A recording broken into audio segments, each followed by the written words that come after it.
So ഇന്ന് old movie റിവ്യൂസിൽ സംസാരിക്കാൻ പോകുന്നത് 2009 പുറത്തിറങ്ങിയിട്ടുള്ള ജയറാം നായകനായിട്ടുള്ള വിന്റർ എന്ന ചിത്രത്തെ കുറിച്ചാണ്. സോ ഈ ചിത്രത്തെ കുറിച്ച് പറയുകയാണെങ്കിൽ ഇതൊരു ഹൊറർ സിനിമയാണ്. അപ്പൊ ഈ പടം സെലക്ട് ചെയ്യാനുള്ള കാരണം എന്താ വെച്ചാല്, ഇപ്പൊ പൊതുവെ ഈ ഭൂതകാലം എന്ന സിനിമയ്ക്ക് ശേഷമാണ് മലയാളികൾ കുറച്ചുകൂടി ഡിഫറെന്റ് ആയിട്ടുള്ള ഒരു പ്രേതപ്പടം അല്ലെങ്കിൽ ഒരു ഹൊറർ സിനിമ കണ്ടിട്ടുള്ളത്.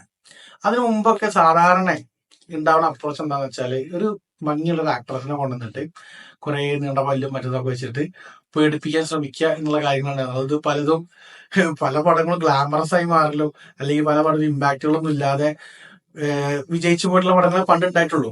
പലതും പരാജയപ്പെട്ടിട്ടുണ്ട്, പലതും വിജയിച്ചിട്ടുണ്ട്. കാരണം പണ്ട് ആൾക്കാർക്ക് അത് ഉണ്ടായിരുന്നുള്ളതുകൊണ്ട് ആ പടങ്ങളെ കണ്ടിട്ടുണ്ടായിരുന്നത്.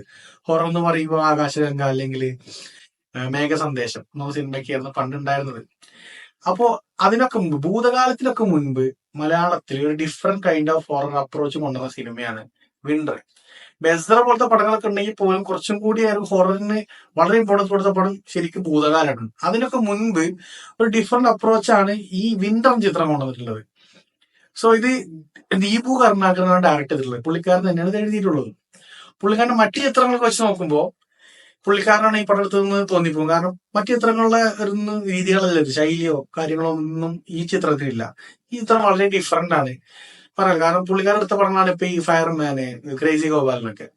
പക്ഷെ ഈ ചിത്രം എന്തായാലും ഡിഫറെന്റ് ആണ്. കാരണം അന്ന് കാലത്ത് ആ ഒരു ടെക്നോളജി ഒക്കെ വെച്ചിട്ട് അത്യാവശ്യം നല്ല ക്വാളിറ്റി ഉള്ള ഒരു ഹൊറർ ചിത്രം തന്നെയാണിത്. കാരണം ആ സമയത്തൊക്കെ അത്യാവശ്യം പേടിക്കാൻ പറ്റിയിരുന്നു. ബാക്കി ഈ പറഞ്ഞ വെള്ളസാരിട്ട പ്രേതമുള്ള സിനിമകളോ കാര്യങ്ങളൊന്നും നമുക്ക് അത്ര, ചെറിയ കുട്ടിയാകുമ്പോ വല്ലൊക്കെ കാണുമ്പോൾ പേടി ഉണ്ടായിരുന്നു. അല്ലാണ്ട് പിന്നീട് ഒരു കുറച്ച് ഇത് വെച്ച സമയത്തൊന്നും അത്ര പേടിക്കാനൊന്നും ഒരു ഹൊറർ ഫീലൊന്നും അതുണ്ടായിരുന്നില്ല. വളരെ കോമാളികളി പോലെയൊക്കെ തോന്നിയിട്ടുണ്ടായിരുന്നു. പക്ഷെ ഈ ചിത്രം ഇപ്പോ ഞാൻ റീസെന്റ് ഒരു വട്ടം കൂടി ഇത് കണ്ടിരുന്നു, കുറച്ച് മാസങ്ങൾക്ക് മുമ്പ്. അപ്പൊ പോലും അത്യാവശ്യം ഞാൻ പറഞ്ഞില്ലേ ഒരു ഇമ്പാക്ട് തരുന്ന, അത്യാവശ്യം ഹൊറർ ഫീൽ തരുന്ന സിനിമ തന്നെയാണ് ഇത്. സോ ഇതൊക്കെ ആൾക്കാര് അന്ന് തിയേറ്ററിൽ എന്തുകൊണ്ട് അക്സെപ്റ്റ് ചെയ്തില്ലെന്ന് അറിയില്ല. കാരണം ചിലപ്പോ ആ സമയത്ത് ഒരു മറ്റേ രീതി കണ്ടിട്ട് ഒന്നെങ്കിൽ അത് ഇഷ്ടപ്പെട്ടു തുടങ്ങിയിട്ടുണ്ടാവും, അല്ലെങ്കിൽ അതിൽ അഡ്ജസ്റ്റ് ആയി പോയിട്ടുണ്ടാവും. അല്ലെങ്കിൽ മേ ബി ജയറാം എന്ന് പറഞ്ഞിരുന്ന എക്സ്പെക്ട് ചെയ്യുന്ന ഫുള്ള് കോമഡിയും അല്ലെങ്കിൽ അങ്ങനത്തെ ഒരു ഫാമിലി മാൻ ആയിട്ടുള്ള സാധനങ്ങൾ മാത്രമാണെന്ന് എനിക്ക് തോന്നുന്നത്. ജയറാം തന്നെ ഇതിൽ ഒരു വ്യത്യസ്ത രീതി, കുറച്ചുകൂടി പൊതുവെ ഉണ്ടാവുന്ന ഒരു റോൾ ഉണ്ടല്ലോ, ഒരു സ്റ്റാൻഡേർഡ് ആയിട്ടുള്ള ഒരാള്, ഒരു ഡോക്ടറാണ് ഇതില്. ഡോക്ടർ രാംദാസ് എന്നാണ് ക്യാരക്ടറിന്റെ പേര്. പിന്നെ ഭാവനയാണ് ഇതിൽ നായികയായിട്ടുള്ളത്, ജയറാമിന്റെ വൈഫ് ശ്യാമ എന്നാണ് ക്യാരക്ടറിന്റെ പേര്. സോ കഥ പശ്ചാത്തലം എന്ന് പറയുന്നതാണെങ്കിൽ, ഇതിന്റെ തുടക്കത്തിൽ ഇവര് ഒരു സീരിയൽ കില്ലറിനെ കുറിച്ച് പറഞ്ഞാൽ തുടങ്ങുന്നത്. ഈ കുട്ടികളെ തട്ടിക്കൊണ്ടിട്ട് കഴുത്തില് മുറിച്ചിട്ട് കൊല്ലുക, ബ്ലീഡ് ചെയ്തിട്ട് കൊല്ലുക എന്നുള്ളതാണ് ആ സീരിയൽ കില്ലറിന്റെ മെത്തേഡ്.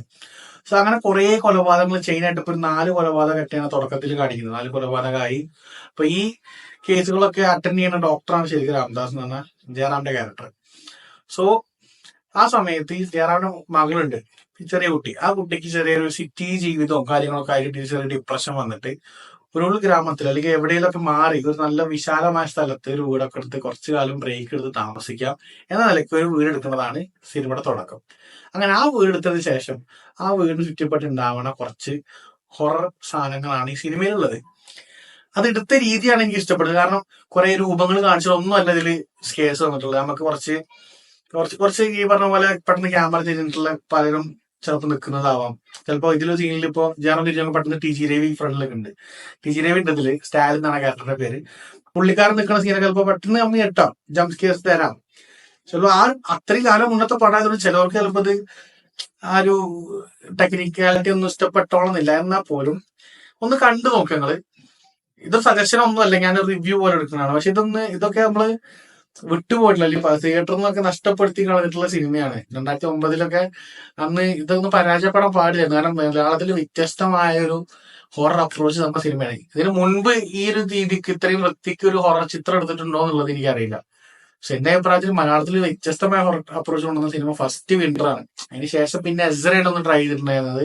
എസ്ര നന്നായിട്ടുണ്ടായിരുന്നു. അതിനുശേഷം പിന്നെ ഉണ്ടായിരുന്നത് ഭൂതകാലമാണ്. ഇതൊരു എൻറ്റയർലി ഒരു ഹോളിവുഡ് ലെവൽക്ക് ഭൂതകാലം വന്നിട്ടുണ്ടായിരുന്നു.